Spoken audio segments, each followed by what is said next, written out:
பூமினா எப்படி இருக்கக்கூடாதுங்கிறதுக்கு என்னோடய தோட்டம்தான் ஒரு உதாரணம்.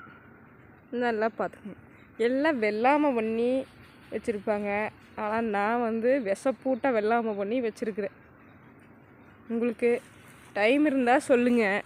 இந்த இடத்துல ஏதாவது வெள்ளாமை பண்ணலாம், என்ன வெள்ளாமை பண்ணலாம், என்ன காய்கறி போடலான்னு சொல்லுங்கள். அப்படியே போட்டாலும் நம்ம சப்ஸ்கிரைபருக்கு அனுப்பி வைப்போம். இந்த சைடாவது கொஞ்சம் கொஞ்சம் மசால் இருக்குது. அப்புறம் நம்மக்கிட்ட தென்னம்பிள்ளை இருக்குதுங்க.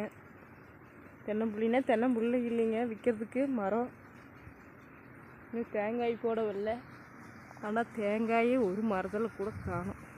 இந்த தோட்டத்தை எப்படி பராமரிக்கலாம், உங்களுக்கு ஏதாவது ஐடியா இருக்குதா? ஏதாவது என்ன வெள்ளாமை பண்ணால் கொஞ்சம் லாபம் எடுக்க முடியும் அப்படின்னு இருந்தால் சொல்லுங்கள்.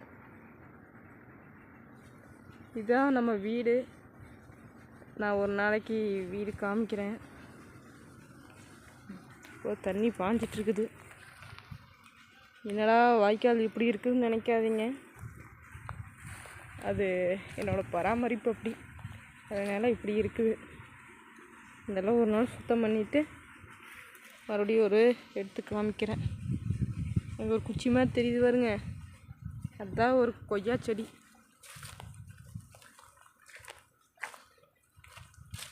நெட்டு வச்சு 1 மாதம் ஆச்சு, இன்னும் தலையில், ஆனால் தலையில் மாதிரி தான் இருக்குது. அப்புறம் என் பாப்பாவுக்கு வச்ச ரோஜா செடி,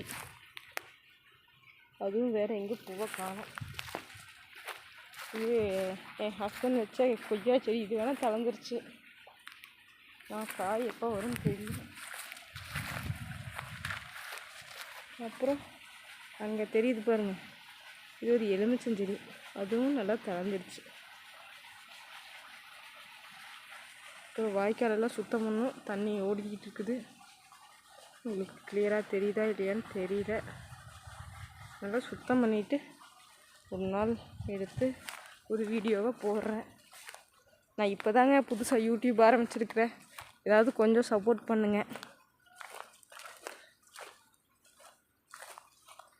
சப்ஸ்கிரைப் பண்ணிக்கங்க, லைக் பண்ணுங்கள். ஏதாவது உங்கள் மனசில் தோன்றதை நல்லதாக கமெண்ட் பண்ணுங்கள்.